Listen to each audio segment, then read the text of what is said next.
Hi y'all, Rene here. Today I have the Seize the Day card making workshop. This is a really cute card making workshop. It comes with an exclusive stamp set, which is this stamp set right here. You can see a little bit better there. And it also comes with the die cuts that you need for the ones that are outlined in blue. The whale, the crab, the shell, the heart, and the anchor. So I have already gone through and cut out, oops, I'm making a mess. Cut out all of the pieces and used my handy dandy method of Ziploc bags for each of the cards. There's 4 different cards, 4 of each card. Usually for you, I am making 1 of each card, but I think today I'm going to go ahead and use my my method of assembly line and make them all at one time and just get them done. So I'm going to go ahead and do that. I have already cut out my die cuts. They're right here in this little bucket, in this little ramekin, and I'm going to use my method of lining up my die cuts in my MISTI using my negative space for when I cut out all my die cuts so that I can make sure that everything is organized, everything is centered correctly. I find that easier to do. The ink colors today are Mink, Smoothie, and Sapphire. And I've got my chamois for cleaning my stamps. And the kit also comes with some of the white ribbon, which I love the white ribbon. It's really nice because you can color it any color you want, either with ink or you can stamp on it, which we're going to do today. We're going to stamp some hearts on part of the ink, on part of the ribbon. You can also use alcohol markers to color them. So that works really well too. I do have some glue dots today if I may be using some of these. And I also grabbed some of my dimensional adhesive that was left over from some shaker cards. I might use that. I just haven't decided yet. Once I start putting them together and see if they need that little bit of dimension over and above what the glue dots are going to give them, then I'll make a decision on that. So with that said, I'm going to go ahead and get started on everything. I'll put some music on, and I hope you enjoy.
Okay, these turned out really cute. And I love the punny sayings. They just crack me up. So, and one I'm going to have to fix. I'll show you my mistake. Don't be like me. So I'll have to take this off and either cut it, or if I can try to pry it up and then flip it over so that it opens correctly. But that's just so funny that I make mistakes like that. So we'll just look at each one. This particular card uses a technique called kissing, where you put your ink on your stamp and then you use some other stamp to take away a little bit of the ink or to move it around a little bit to give it a different look. So you can see on this one that it put a heart in the middle of the crab, and it's just so cute. I really like the way this came out. This one was supposed to have a bow tied, but I am so horrible sometimes with bows. I just wasn't feeling it today, so I did a little knot. It works fine. So I have 4 of those.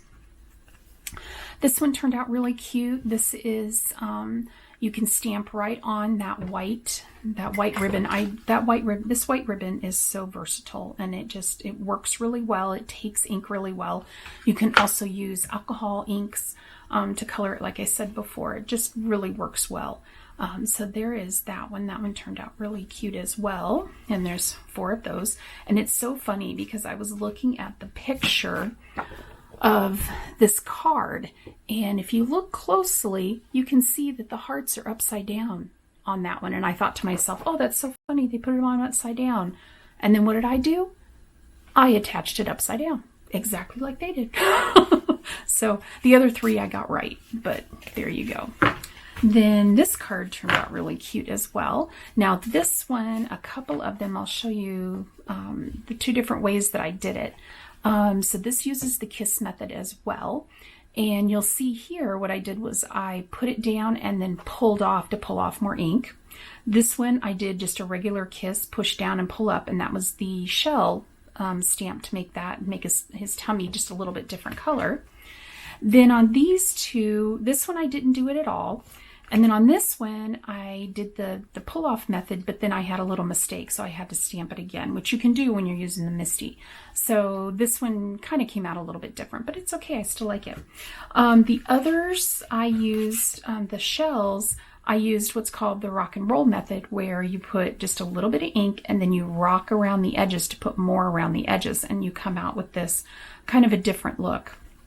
And then on the anchors, what I did on the anchors is I didn't push the ink down quite as hard so that I would get this little mottled effect. Let's see if I can get a good picture of that for you. That mottled effect, so that it looks a little bit more like an old anchor that's been in the ocean. So those turned out really cute. And then the last card I really like. I think this is probably my favorite. What I would do differently on this is I wouldn't attach this back piece until after you put on the parts that you tore. That way you could even it up on the sides with your scissors before you put it down. These little guys right here, same thing. I think I would put those down first, because you'll notice that on one of this one, the one that I put on backwards, I was a little too far over, so I needed to trim that off a little bit. Now I was able to get my scissors in there and it's no big deal, but it would have been a lot easier if it wasn't on the card yet. The other thing I did is I didn't want to add too much dimension. It already has dimension from the knot. So instead of using foam squares for this piece, what I did was I glued this one down flat, and then on this one I just used glue dots, and that gives it a little bit of dimension without giving it too much dimension. And again, 4 of those cards. So altogether 16 cards. This was a really fun kit. I love the stamp set with all of its punny sayings, and the fact that you get the dies to cut out these pieces, that just really that's great. And I can see using these little characters for other things, birthday cards, I have some other punny sayings that would go along with the whale and the crab, and I think I might have one for the shell. I'll have to look and see. And then I can see using the anchor for all kinds of nice sweet sayings about that you're my anchor in the storm, things like that. You could turn this into a little more of a encouragement or that kind of card. So I hope you liked this kit. Again, it's the Seize the Day card making kit. It is available in the regular catalog until the end of April. After that, if there are any left, because it is while supplies last, if there are any left after that, they will be in the online only section of my website, so you can take a look there if this is after April 30th, or yeah, I'm sorry, not or. If you have any questions, please leave me a comment down below. I will be happy to get back to you, and I hope you have a wonderful day, and thanks for watching. Bye-bye.